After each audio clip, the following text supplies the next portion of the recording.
very good afternoon, ladies and gentlemen. My name is Joshua Ogure, and this is Kibera News Network. We are live on YouTube from Uweza Foundation with our program Sisi Mtaani. Sisi Mtaani, as you know, is our program that focuses on Kibera people, those that are doing amazing stuff in the community. We give them a space to be able to tell their own stories in their own perspective. Stories by us, with us, and for us. And today, ladies and gentlemen, we have none other than David Avido himself. Avido is in the house and is going to tell us, he's going to share with us his personal story, his journey, what it takes to be where he is today. Karibu sana Avido. Nashukuru sana. So, thanks, man. Yeah, so karibu sana kwenye nyumba, and today we just want you to tell us, looks like Avido, let's start there. How did that name come up to be? Looks like Avido. First of all, looks kwa lugha mtaani, looks ni manguo. Yeah. Like ni kufanana tu, alafu na Avido is my name. So people are like, we want something that looks like you, and because looks is also clothes, yeah. So you want clothes that looks like you. So in another terms, my name means like clothes that looks like me. So it looks like Avido. Looks like Avido. Yeah. And you attached your name plus the clothing branding into it. Yeah, because everybody around was like, just be creative with whatever you want to make. Just make something that you know it can wear, something that you can put on and move around with it. So everybody was like, something that looks like me. So it's okay. You can get some looks like Avido. And it sounds so nice. I like the name, looks like Avido. Each time I hear that name, I feel like, oh, this was really nice. But why have you not got anything from me yet? I am yet to. I'm yet to get. Once I like your jacket. This kind of jacket is really nice. I like all your brands. Thank you. Those kind of brands you make, even those checked ones. I once pimad tu moja lakini sikubuy, but I think I'll buy. No problem. You'll just give me a Kibera price and I will. No, I mean, I have prices for everybody. Like, there's nothing like Kibera price or outside price. There is no Kibera price. It starts from home. International So price and Kibera price? Kibera is international. Okay. Yeah. How much is this, for example? It's affordable.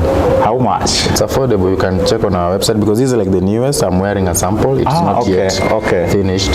So that's why I cannot like talk about the price of stuff that I haven't finished making. But the ones that are on the website here, they're already there, and then they cost from around 5,000 going up, depending. Okay. Yeah. And the prices are all over the website. So sometimes I normally say like if you want to support out there and you are not able maybe to afford 5,000, if you are requesting 5,000 from a certain outfit, then you can come with your own fabrics, because us, we are trying to import like new fabrics that we can be able like to work with in a better way, fabrics that you don't find everywhere around here. So when you get to import them, like the cost and everything, the cost of production goes very up. So most of the time we normally say like if you are in a position or in a situation whereby you want to get something and feel like maybe we are expensive in this or that way, bring along your fabrics and then we'll just charge you the labor. Okay. Yeah, and that is really cool. And those your fabrics, how did you start doing this work of doing fashion clothes and fashion? For me, I'm not talented in fashion. This is just like, for me it was all about like game of survival, because I tried everything, and this is the only thing that at least could pay my rent at that time. Then I decided I'd stick with it. Yeah. You tried everything, like what? I mean, when I was growing up, I was playing soccer, and then from soccer I went to dance. I tried rapping, singing, and it could take so much before I could like be able like to get paid and stuff like that. But the moment I started like doing fashion, I could get paid upfront, and the money was just up to me to decide what I want to do with it. Okay. So and then also I felt like with the fashion I could be able like to express myself the way I wanted in front of people, because I understood my art and how I wanted people to view me. And also at that time we were like in a situation whereby we had the stigma, if you're from Kibera, you're not like doing good in this or that. So when I started like making the outfit, was also just to show people out there, because we could go and dance with my former dance crew, Chopper's dance crew, and then people will be like, oh wow, you guys you danced with Chopper. Yeah, I'm one of the founders in Choppers Dance School. Oh, okay. Yeah. So with Choppers Dance School, we could go and, in competitions and everything, and in Sakata, and people will be like, oh, where did you guys get the costume? Your costume looks so amazing. And then that's when I was like, okay, I make them, also good things can come from places least expected. And I was like, also good clothes can come from here, and then can be able to be like in the market like Gucci and those other brands that people know out there. Okay. Your brands are in Gucci as well? No, Gucci is a different brand. Just like Avido. So I mean, like they could be like on the same platform. On the same platform. Yeah. As those other brands that people talk about more. So you are doing different other things, and then you all of a sudden started doing this branding and clothing, and you didn't go to school to study it, or how did it happen? So at first I got an opportunity through Japheth Chieng, and then through him I was able to go to BIFA for 1 year. Okay. And then I did certificate in fashion, and when where I got more knowledge about fashion was just here in Makina Market.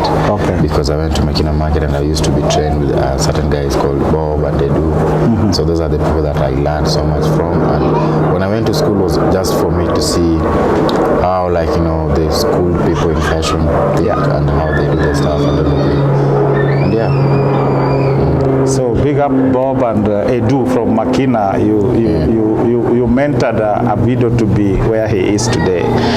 And so how would you say Kibera life is like for you? How is it like to live in Kibera for you?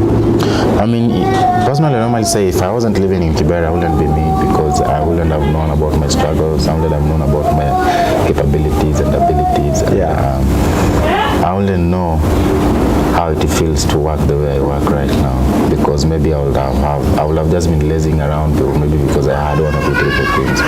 But because I did not have anything, that's why I pushed myself to have what I have now and what I'm trying to achieve right now. Because Kibera taught me life is not about luxury and stuff, but it's about how you live with people. So actually Kibera made you who you are today. Yeah. You'd say that. Yeah. Where were you born? I was born in Shilanga. Oh, here in Kibera. Andolo. Okay, in Shilanga. Yeah, we call it Andolo. Andolo. Yeah. And Ushago? My rural home is those sides of Siaya. Siaya, where in Siaya? Then when you pass those sides of Ugunja.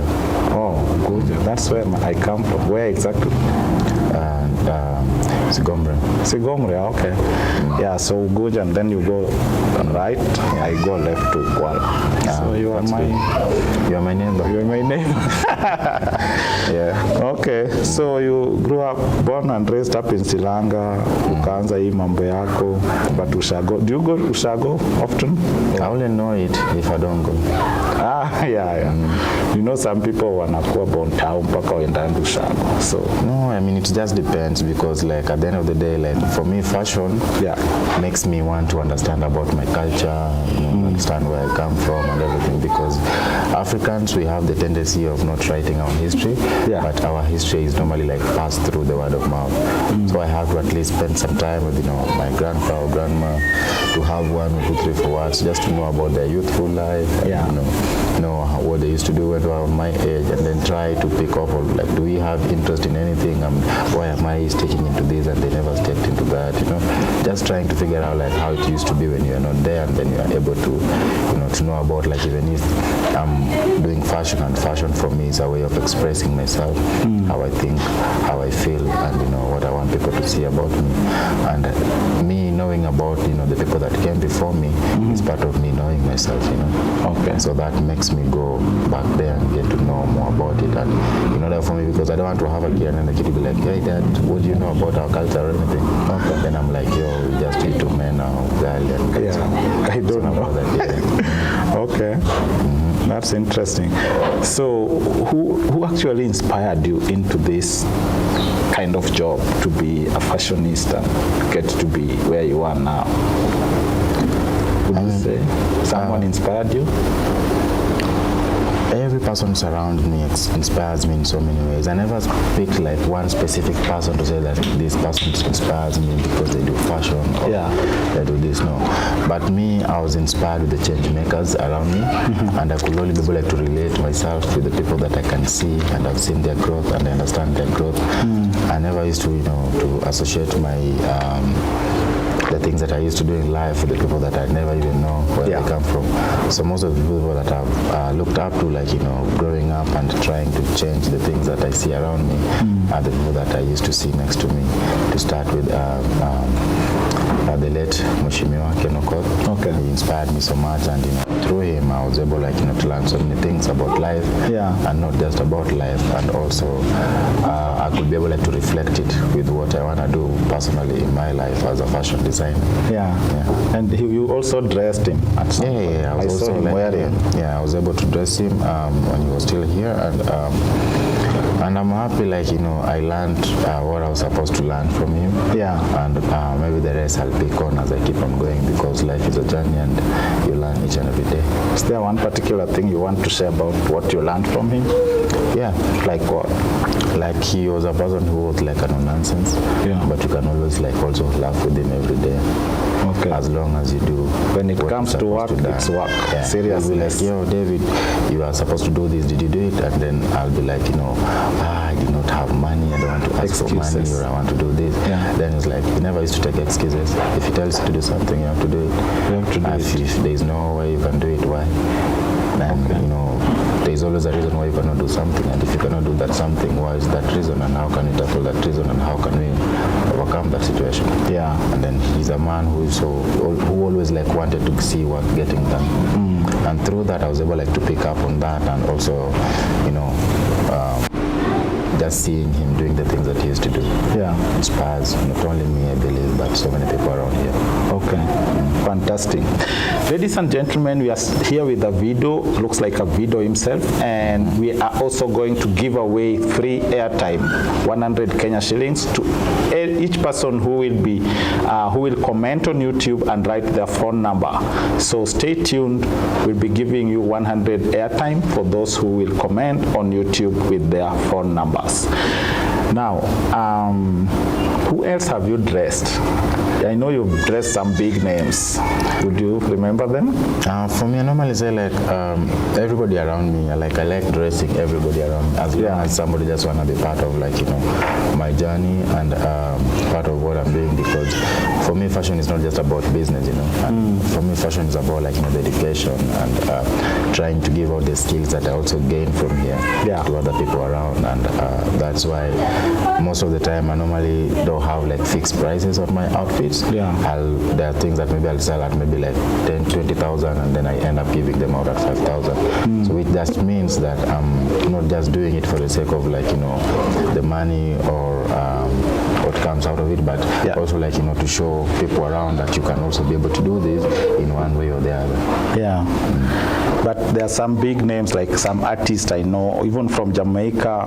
Who have you dressed from those sites internationally? Internationally, I've worked with a couple of people.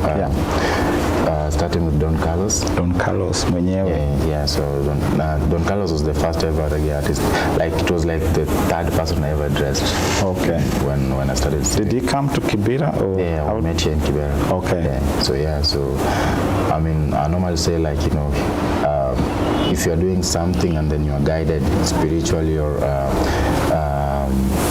it doesn't matter how you're getting directed to it, or maybe how you're just seeing the vision of what you want. Good things will always come your way, and as long as you have a positive mind towards it, things will always flow.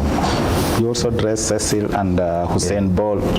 So I've been able to dress people like Don Carlos, Chronix, Christopher Martin, Cecil Charlton, Alain. I've been able to dress Everton Blender. I've been able to dress D Major, Future Fambo. I also work with Buju Banton. Buju mwenyewe. Dwayne Stevenson. Wow. I've been able to dress Davil. So many And how- conscience. Conscience. How did you get some of these guys like Cecile or Usain Bolt? Did all of them come down to Kibera, or some were just online kind of? No, I mean, like I normally say, like Kizuri Chajuza. Yeah. At the moment you have, like, good stuff and quality stuff, people don't care where you come from. They'll always like look for you. So Usain Bolt looked for you? I was able like to make an outfit for him through a friend of him. Okay. Who introduced me to him, and then I was like, okay, sure. So I just made the outfit, and then he was taken. And it was shipped? Yeah. Okay. That's great. So coming back to your life, how would you describe your life as a child growing up in Kibera, hustling here and there, going to school, up to now? How has your journey been? My journey have been good, and so many things that I learned, I never learned them in school, but I just learned them, like, just around here, the streets, because the street was like the best university for me, I would say. And it made me to get to listen more about like what I'm told. And after that, the reflection of what I'm told is what like I reflect back on when I'm talking out there, or when I'm doing any activity out there. Because I was never that kind of person who I'm like very pushy on things that I don't know about, but the moment I know about them, that's when I'll be able to push around them. Okay. So you just grew up, where did you go to school in Kibera, for example, primary? So I went to Mbagathi Primary School, and then later on finished at Lindy Friends. Oh, Lindy Friends is just there, thanks to the mosque. Okay. Yeah. And then after that you started hustling, you get into football? No, I was already playing football, and I used to play for Greenhaven. I played for Greenhaven, Mofire, and Shofko. Striker, defender? I could play like, defend. I was like a defender, and then sometimes I was also like more in goalkeeper, because I was very good at the post. Okay. And I also played for Atlas, and through Atlas we were able to be taken to schools like West Park, and I went to Raila, and that's when like I could not be able to, the school fees was too high for my mom. Raila education? Yeah, Raila education, and then my mom could not be able to pay for that, and also Atlas could not be able to cater for that, because the scholarship was not there with the same people that used to, to sponsor them. So I did not have a choice, so I had to drop out of school. And when I dropped out of school, I stopped playing football, because personally for me, if something is not building me, then it's not worth it. You drop it. And then also if you do something for 1 year, 2 years, and then it's not benefiting you, leave it. Just do another thing. Okay. My producer is saying that your voice is too low. Can you please raise? No worries. Yeah, and I wanted you to talk. You also danced at some point. You were a dancer. I did dance. With Chopper, yeah? How was that? It was so amazing. It made me to be very flexible. It made me to be like to be a very lightweight. And it also made me to meet lots of people and learn from lots of people around there. And I normally say, like, if it wasn't for my dance crew, I wouldn't be even doing fashion right now, because they're the one that pushed me to start, like, to continue like making outfits, because when I was with them, we had like a vision, all of us together, and then both of us, we were supposed, like, to contribute in one way or the other to make things work. So the moment they realized that I could be able, like, to do fashion and could be able, like, to create costumes for them, they pushed me into making the costume. And they were like, wow, this is amazing. So, you should get into this business. So if it wasn't for them, I wouldn't realize I was good in fashion. So after that, that's when So at that time you were just trying something. That time, like, we always like used to design the costumes. I could design the costume, but I did not know how to sew. So I could design the costumes, and then we'll take them to the tailors, and then when you take them to the tailors around, that's when the tailors could now, like, to stitch them for us. But most of the time, we used to take the clothes back for alterations each and every time. And that is because, like, when you're making like a costume for somebody who's gonna dance with it, like the movement in it is so much, so it needs to be like something very stretchy, or all the elastic that is being used to make that is very stretchy.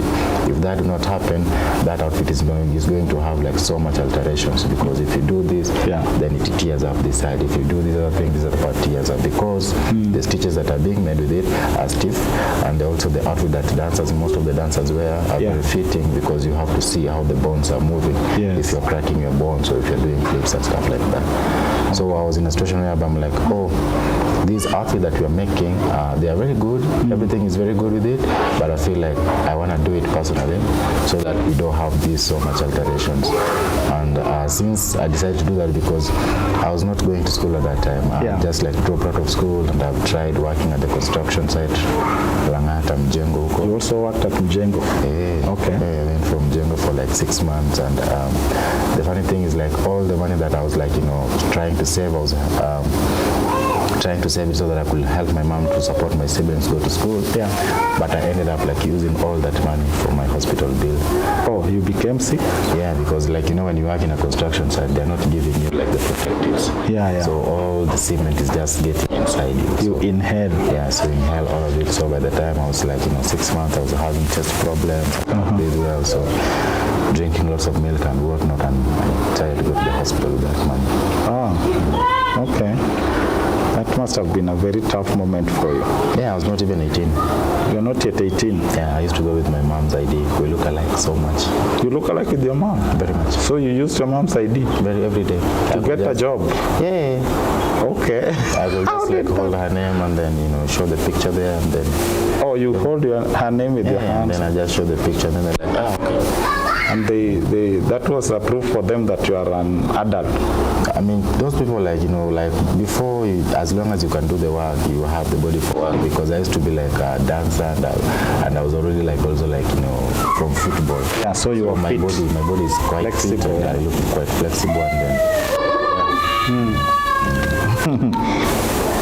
Hakuna siku, there was no particular day they caught you up with that ID, your mom's ID?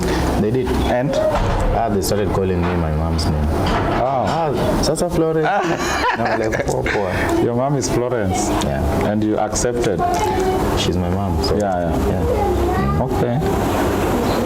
They didn't deny you the chance because... No, I'd already like worked for really like so much days there. I was quite a hard worker.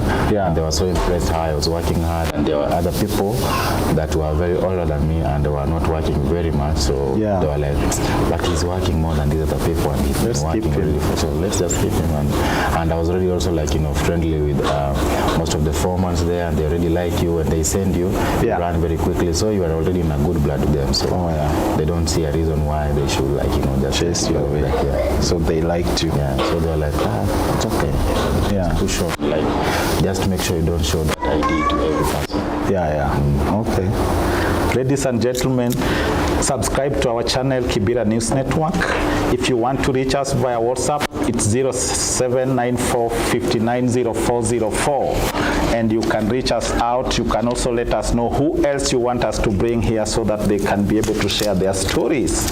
And continue commenting on our YouTube channel. We have an airtime for you. We are here live with David Avido himself. Now, Avido, how did you get your first machine? You decided now to get into fashion and to dress people. How was it easy for you to get your first ever machine? It was not easy at all. My first ever sewing machine I was given to from Kenneth Okop. He's the one that gave me like the first ever sewing machine.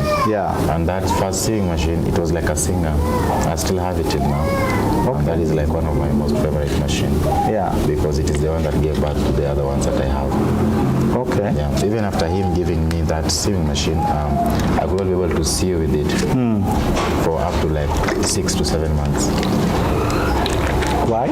Because I did not have a space where I can sew. Because I used to stay with my mom in Chilanga, and where we used to stay, like, I'm a firstborn in a family of like 2 brothers and 1 sister. 2 brothers and 1 sister. So are they all here in Kibera? They are all here in Kibera, and your mom also here? Also is here in Kibera. So I used to sleep on the chair, and then my other brother will sleep like on the other chair, and they sleep with us. So there's no space for that sewing machine. So most of the time we could just like put put it outside, and then when sleeping at night, I just like hold it with nyororo hiyo kama ya kufunga dogi, because ilikuwa ni mabati, so unapitisha tu nyororo kwa hiyo shimo alafu unalala na umeshikilia, so just in case someone tries to steal, I can be able to hear it, So that's how I survived with that machine for like up to 7 months, and then that's when Japhet Usain visited. When he visited me that time, because I was one of the scholars that he had helped to go to study fashion. So when he came to visit and then he saw the situation I was in and I could not be able to work with the sewing machine, he decided to give me a space on his own. So that's when now I started making clothes. So you started working at his home? Yeah. For how long? That's like something like 4 years ago. 4 years ago, yeah. Then you moved out? Yeah, so I was there for like 2 years and then I moved out. To my got your own space. Yeah, my small room, and then on that space I was able now to buy like another more machine. Like an electric one. And after some time I moved from that small room, then I went to a bigger one. Then in the bigger one I was able to buy like 3 more machines, and then now I've been able to move to a better place now, whereby now people can also go to view products whenever they visit there, because I don't have in a situation whereby like I'm going to find big malls, in Westland, so it's easy for me to sell my stuff. I want to create that mall here. So you have created a small mall here, a showroom kind of? Yeah, that kind of thing. So we're just like working towards and see how it will be able to come up in the future. Oh, fantastic. And so Ken Okoth gave you the first machine and Japhet visited, and from there things went up. Yeah. And tell me about your cape. You have a very unique kind of cape. Yeah. What does it mean? And tell me a story about it. That hat for me is like a sunbreaker, Sunbreaker. Yeah, so when I'm walking with it and then the sun is too much, the sun cannot reach my eyes. I'm still able to just see wherever I'm going, and I don't have the need of doing everything and up and down. It's like a sunbreaker for me. And then aside from being a sunbreaker, it's also like quite special for me, because it's like a trademark also. Because I used to be the only person that used to wear it alone. Not till people started seeing me. That's when they started wearing it too. So it's a statement on its own. Okay. We have guys watching us. Henry Lisutsa. Henry Lisutsa has been our big fan, and he's asking, what was life for you before Corona? Life for me before Corona? Yeah. It was challenging. When Corona came, it was even more challenging. Yeah. But now it eased so many things in my life. Okay. Because it made me realize about the most important things in life. Okay. Appreciation. Just appreciate the people that are around you. Get the time for yourself. Learn more about your needs. Because if you don't filter your cup, you don't fill your cup, then you will not be able to fill any other person's cup next to you. It doesn't matter how of a good person you are, but if you want to help even 2 people, you have to help yourself first and then help these people. So if you don't take care of yourself, then even the people that you take care of will not be able to depend on you. And nobody can depend on you if you're not there. So you fill your cup first before you can help other people? It just made me understand so many things about life. And how we are supposed to appreciate life, because today we can see you, tomorrow you're not there, and so many things that we take for lightness and are not supposed to be. And life is not that very hard. Life is just simple. Just be transparent to yourself and be transparent to the next people around you. You can live a better life. Okay. And you also distributed masks to people when Corona was really hot. Tell us about that. How did you come up with that idea? And actually, I'm the first ever person that's in the whole of Kenya who started making the face masks, because I started making the face masks the same day at 4 p.m. The same day they announced first Corona case in Kenya. And you just started making masks. Okay. The reason why I did that is because I reflected back on my life when I was a very young kid, and how I used to struggle so much with our mom, not having food to eat, and not going to schools and things like that, sleeping hungry a couple of days. And now the face masks were to be sold at 500 shillings per piece, and also the sanitizers also at the same time were like 500 going up, and at the same time you're supposed to pay your rent, and at the same time you're supposed to buy food for your family. And most people that work in Kibera, they don't get paid that much, so you end up maybe in a day you get paid maybe like 500 or 600 or 1,000 shillings or 2,000. So you come back home, you have like 6 kids. These 6 kids are still supposed to go to school. All of them are supposed to eat. At the end of the day, you're supposed to pay your rent, buy face masks for all of them, buy sanitizers for all of them, because if you do not have a face mask, you will be arrested and be taken to jail for like maybe 6 months, or you pay like maybe 20K. So where will you get that money, and you cannot even afford buy the face mask? True. So I was like, these are the people that showed me and advised me, and showed me the way to be who I am today. And I make clothes not for the sake of like money or stuff, but for the sake of like information, share information around, and educate people around me. So that's the reason why I started making face masks, because I knew even if I was able like to be elevated from the position I was when I was a young kid to now, it did not mean that everybody around me has been elevated in that kind of way. So I was like, if I can be able to take care of these people now, they can also be able to take care of me when they are able to, So it's all about like living together, supporting each other. It was also your way of giving back to the community at the end of the day, and also like sharing the right information about COVID situation. Oh yeah. So you are distributing and also sharing the right information. Yeah, because like people talk very much. There were a lot of rumors. Lots of rumors and everything, and I was in a position whereby I knew quite lots of doctors within and outside the international site, like most friends in Europe and US that are doctors. So they could give me the right information, and with the right information, I could be able like to make the right face mask, and with making the right face mask, I could be able like to give all the right information to the people that we could start by giving the face mask to. So some of them do not have a TV in their houses. Some of them listen to radios, maybe from the neighbor.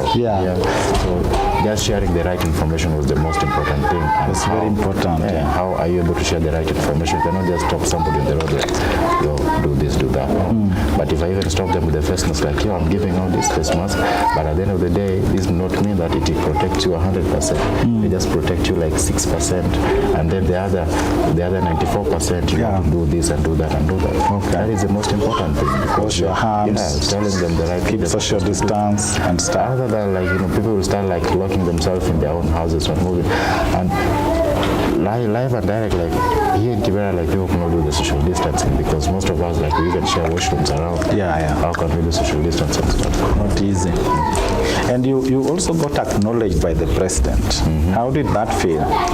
For me, I mean, it was just okay, because when I started doing it, so many people were like, oh, you're not doing the right thing. Like to the people, this face mask from fabric is not good, but I'm like, you're doing whatever little you could. This is what we can do, and at least they can be able to rewash the face mask at the end of the day. But when I was able like to be recognized with the president, I was happy at the end of the day, because it showed me like the little efforts that I put it up was at least noticed, and they appreciate it also. And that is also encouraging, and it also like keeps me doing what I'm doing. And on the other side, I was not doing it to be acknowledged with him in any way. So I was just like doing it because I wanted to do it. So I'm happy acknowledging me at the end of the day. And you also worked with Usain Foundation. What was that about? So when I started making the face mask, I was using like the remaining fabrics that I used to make clothes for my clients with. But now I was in a position whereby I don't have those fabrics anymore. And I was not an NGO in any way. And Usain Foundation volunteered to help me get more fabrics and help me with more machines and the machineries, and to increase the production in order to support so many people around here who are not in a position to have the face mask. So they helped me so much in making that happen. So ladies and gentlemen, there are some questions still coming in. Henry is saying, I salute you for the passion you have of Avido, and asking, what message can you give to the young Kenyan generation? Susan Wamboi is also watching from Thika. Big up, Susan. And Aaron Kibingei says, I love the show. So Henry is asking, what message can you give to the people, to the young Kenyan generation? I mean, to the young Kenyan generation, like them, advice I might want to pass around is like, just keep on pushing, and if you do something for a year or 2 years and then it's not working for you, stop complaining that you're not being supported or anything. Find another thing and do it, because it literally means that that thing is not meant for you, and don't waste time, trying to figure out what you are supposed to do and what you're not supposed to do. So aside from that, keep on pushing, and little ways will open up. They normally say, like, if you hang out around the barber shops, later you'll get a haircut. So if you also hang around, like, people that knows good ideas and have good, concept of doing work, and you also have those same ideas, sooner or later they listen to you and give you opportunity, and then work with them. True. And don't wait for you to be given the opportunity. Prove yourself. That's your people. Go for it. Yeah, there is no harm in asking somebody like, I know how to do this and I want to do this, and if they have ways to help you, they'll help you. The least they can say is no. And what is there in saying no? If they say no, you even ask them, why are you telling me no, and I told you I can do this? Then they don't have another answer, they just give you the opportunity, But if you don't push for the opportunity, maybe it's because they're not giving you that opportunity, because there's another person aside from you who is pushing more than you are pushing. So they just look at who is pushing more. How will I know you are dedicated or in a certain situation if you are only telling me something if we meet on the road? Find me. I do not have plans on talking with you on the road. Find me when you have your own time. Don't wait for me in a road and then stop me, because I also have my own errands that I'm trying to make sure that I'm able to achieve my goal at the end of the day. So find me where my workshop is, or maybe reach out to me like, hey, I know you are busy and stuff, but I just wanted to say this. If you have time, let's create some time and then talk. True. So when I create the time, we talk, and then you tell me like, I wanted maybe this kind of opportunity. Maybe might you have this? Might you know somebody that might help me with this? If I do, I will not say no. I'll just help you. And there's no way I'll snob messages like that. People don't snob messages, but people get to snob people in some ways. If maybe you are just like on your own, mood, walking around, but this other person, you are meeting him on the road, it's not like he's also on the same way that you are, Maybe he's trying to rush from here, maybe to this other point, because there's a specific meeting he's supposed to be there, maybe only 10 minutes. You're like, can we just talk for 5 minutes? That 5 minutes is gonna make like this person look like he does not even respect where he was supposed to go. So just like approaching people the right way and knowing the right way to put your words across when you are looking for maybe opportunities also. So you don't end up saying that somebody is maybe like mtu anaringa. Hakuna kuringa, nile tu like knowing the right way to approach people and then getting your word out. And considering that whether they have time or not. They could be busy. Like when I looked for you for the first time, you were busy and you said, that's very true. I look into it and I tried again and I got you. Because most of the time, like, what I normally say, like I've been talking about this like a couple of days, like we never know. Africans, we don't speak about our mental health. There are times whereby you are not just in the mood of doing anything, you are down, you want to get somebody that can push you through this, but you are afraid to speak about it in front of other people. But if you are able, you are bold enough to say like, I really want to do this, but now is not the right time. Please, can you find me this around time, this amount of time, and then I can be able, like, to just take care of myself in this kind of situation. When you get back, you're stronger and better, because mental health hits everybody.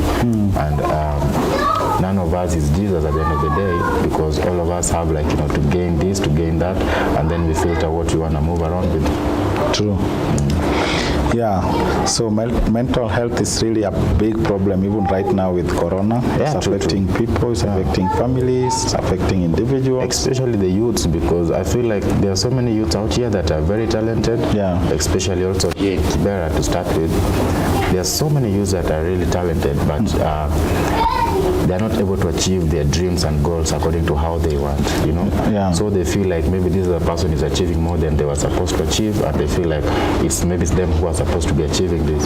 So you are in a situation whereby you start feeling bad, like, maybe these people are not supporting me, that's why I'm not achieving this. Yeah. So you start having grudges about people who does not even know that you are having grudge about them. So it's you who you are killing yourself with your own grudges, and that's how your mental health starts decreasing, because the moment you see them, you're like, yeah, you know, and then you start ending up like being affected, and then the time that you're given opportunity now to speak about yourself, you start speaking bad about people, not knowing that, you know, it's only affecting you, because these people do not know that you don't like them because of this and this, and furthermore, even if they know, it's none of their business, you know. It's up to you to know how you're able to take control of that. So have you ever had a bad moment, like the worst moment of your life?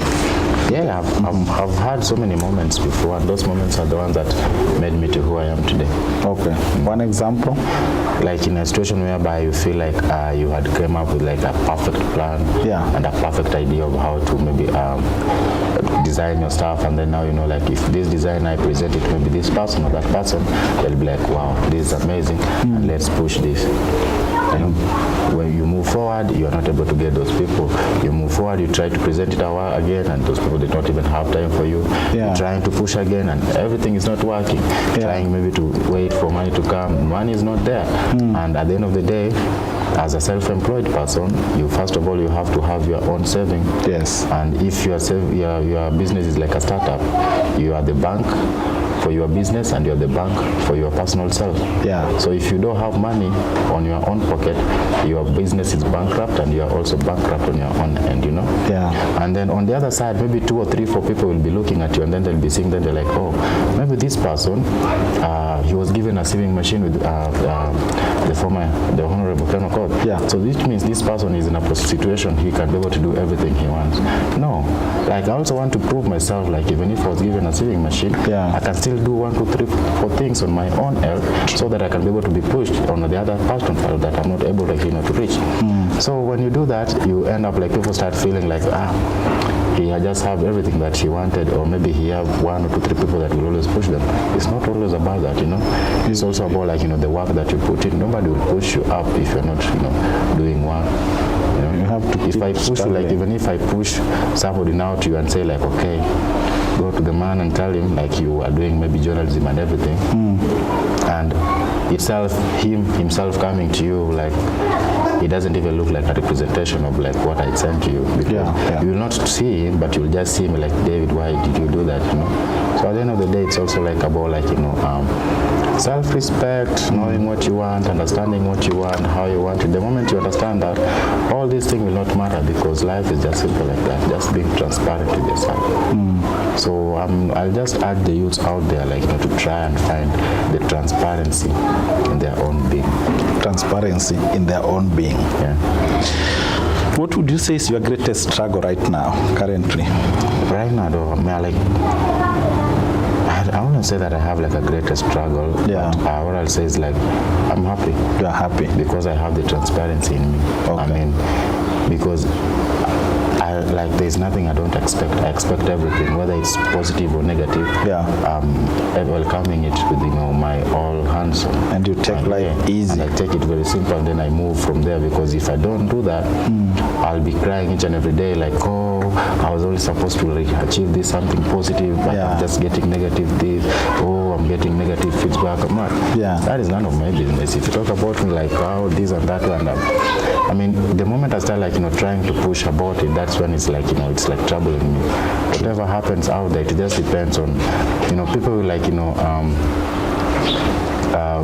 talk to you maybe like 100%, but that does not matter. But how you reflect what they talk to about you is what, like, matters the most. Okay. Do you have one of your best moments in life? Best moments? Yeah. Like what? The moment I realized much about myself and my work and my capabilities. That was like the best moments of my life. And when was that? Just before I started, like, you know, making clothes. Okay. I would say, yeah. Okay. And how much have you traveled? Share with us some of your traveling experiences. Traveling experience? Which countries? I wouldn't say that I've traveled much. Yeah. You have been to Sweden? Was it Sweden or? Yeah. Did I see you in Sweden or where? I was able to have like a Europe tour. Yeah. That was last year before COVID. and I was invited for the Berlin Fashion Week. Oh yeah, Berlin. And I went to represent Kenya over there, the Berlin Fashion Week, and then after that, I did a small tour around Germany. Passed a couple of few parts in France, and also in Paris, and also Poland, and But where, was that your very first ever traveling outside Kenya? Yeah. Oh, that was my first ever. What was the experience like? When I travel, like I was not over myself. Yeah. I was just like, I wanted to learn more about, like, because I was going to meet like big fashion designers, like from Gucci, Louis Vuitton, and I'm like, I've just started fashion and I've not even finished like a year and a half or so. Yeah. And I've just been invited for the Berlin Fashion Week. But why would I do that? And there are so many big fashion designers in here in Kenya who are not, there yet. So yeah. What is happening? So I was like, okay, let me just like put everything aside, and the way you normally like press on your computer backspace and delete. Yeah. That's the same thing I did for the information that I had. So everything I knew about fashion, I just press backspace delete, and then I traveled on the plane, like super blank, because I wanted to learn first about like what is there first, what makes these people special in what they are doing, and then now get to know like what, go back to my computer and then press go in the dustbin and then like recycle it. So then the moment I was able like to learn and understand what they were doing and how they were doing it and what was different from us, that's when I went back on my mind and then recycled all the information that I had, and then I was like, what have I been doing wrong and what am I supposed to change? Because if you want to be helped or if you want to grow in life, accept changes each and every time and accept when you're corrected. So yeah. So who invited you to that? I was invited with the Berlin Fashion Week, the organizers for that. Oh, the organizers. They got you online, or how did they get you? I don't know. I just told you like good things sells itself. Yeah. Okay. And there you are. You went for it. So when we placed your poster up, a lot of people are asking in our inbox whether Avido is going to vie for the MCA position. Are you thinking of getting into politics, or? Do you know who said that? Yeah, some people. In my I can't mention the names, but like 2 people are asking. Because me, I don't know who said that. If you know who said that, then tell me, then I'll know why. No, I'm asking you if it's something in your mind. No, I think that person wants to buy and then he's trying to use me as a person. That person wants to. I remember also Japheth asked it somewhere, said it somewhere in the Kibira Nikwetu somewhere. Yeah. I haven't seen that, but I'll try and find out.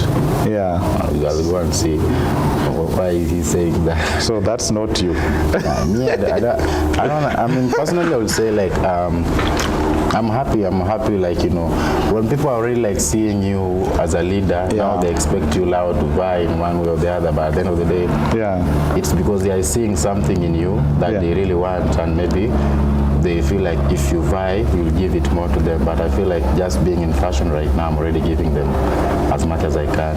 Yeah. Unless you want to buy, I'll support you too so much. Me? Yeah. No, no, I'm just asking what they were asking. Yeah, so that's good to know. And you already told us about your family. You have 2 brothers and 1 sister? Yeah, I have 1 sister and 2 brothers. Yeah. And are you married? Tell us about it. My hands are still... you're still single. My hands... I'm not single. I'm not single. Oh. Yeah. Your hands are still open. I haven't married yet, but I'm not single. Okay. You are dating? Yeah. Okay. Yeah, I'm dating. Okay. About, you said you liked soccer. You used to play soccer. And now Kibira soccer is really growing. What do you think about it? I see Gogo Boys, Kibira United, and other teams are really doing well. I mean, I think it's a very good thing, and now people are also very supportive in soccer. Yeah. I just wish right now they are supported the right way by maybe the organizers that maybe organize the tournament every time. They try and maybe also like look for agents football managers, football agents to come and watch them play, you know. So when they just watch the kids play or the other youths play, then they'll be able to support the youths the right way. Yeah. Because now an agent will see maybe a good footballer playing there, and then decide to be like maybe to support the kid by being his own agent in one way or the other, or push him toward these other big teams and everything. Yeah. Or you just invite, don't invite comedians to come and watch the tournament. Invite the soccer managers and coaches to come and watch them, because they are the ones that will like allow them to play in their teams. Okay. So which team do you support locally? Locally, which is the, like in Kibra, Kenya, and you know, like when I stopped playing soccer, I stopped following so much about football. Okay. Even yesterday I was being told like, yo, there's a tournament that is being played, like it's France, I don't know with what. France was playing Portugal. Yeah, I did not even know much about it, but nowadays I don't follow much on football. Okay. Yeah. You lost interest? It's not about even like losing interest, it's just because I mean, when I decided like to focus so much into fashion, there are so many things involved in it, and you end up not even finding time sometimes, but I've been finding time to go and see the kids, the youth perform and, you know, play the soccer and everything, but I wouldn't say that I perform, I support like specific soccer team here, but I like how they play already, and I like specific people also how they play and how they carry themselves, because to me it's all about like discipline and what they want individually, because some teams will be very good, but not all of the, you know, the players will be able like to benefit the way they are supposed to benefit, or how they are supposed to be pushed. So I would just like, you know, I like supporting, you know, individuality, but seeing how this guy is doing and how the other person is doing, how can they be pushed, like, you know, to this league or that league, and, you know, because also just by deciding to push this one to this other level, this other one can be able to push this other one to this other level, and they can be able to grow together. Yeah. I like you like supporting individuality, not generalizing stuff. I was generalized so many times before, and I don't like generalizing anything, because I can start saying that you are good, the whole thing or the whole package is good, but I know there's one package that is rotted in between. Yes. So I just want to pick the ones that really want to do what they want to do, and who are really pushing towards that, and how can they be pushed. Okay. Yeah, I don't want to, you know, the shadowness is not good. Okay. We are almost winding up, and Collins Otieno is saying, kudos, my guy looks like Avido. Vivian Oduor is saying, congrats to him. Susan Wambu is saying, great work, still watching from Thika, and is asking, what criteria do someone do in order to join him? Is there a chance for people to join you? So already I have like a couple of youths that I'm working with, that because I'm not working personally no more. I have a team right now, and I have like interns. I have one intern I have one intern from Germany, and I also have one intern from Usain. Okay. And together we are just pushing together, and I also have like other tailors that I'm hiring that are working with me there. Aside from that, we also like, you know, we are trying to come up how we can be able, like, you know, to impact more people around here by maybe training them more about saving programs and, you know, the youth, the young mothers, and everybody around who just want to learn. Okay. Fantastic. So what is it that people don't know about you? What would you say is something that people really don't know about you as Avido? That I'm a very loving person. You're a very loving person, but I think people knows that. I'm not sure. If they don't know, they are supposed to know very much. Oh, guys, Avido is a very, very loving person. Anything else you'd want to add? I mean, talk to our people, Kibera people, international people. Yeah. What is it? What one message do you have for the people out there who are watching? First of all, I'll just say like, thank you for having me, and I'm grateful to be here. I'm super glad this worked out. And whoever is watching out there has like, just tell them like, you know, good things can come from places least expected, and don't wait for people to tell you to do something. Just push yourself, like whatever you put your minds towards, sooner or later you'll be able to achieve it, as long as it's positive. Even if it's also negative, you'll still achieve it, because it's what you're looking up towards for. So at the end of the day, just keep on pushing, you know. Don't rest. I mean, try as much as you can, and sooner or later you'll have it. Guys, ladies and gentlemen, that was David Avido himself. Looks like Avido with us. He has shared with us his story, and thank you very much for watching. Till we meet again next week, same time, same place at Usain Foundation. Those who have won themselves airtime, we will get it shortly in a while. And thank you very much. My name is Joshua Owino. Bye-bye. Asante sana, bro. Thank you. Thanks for sharing. Asante. Yeah.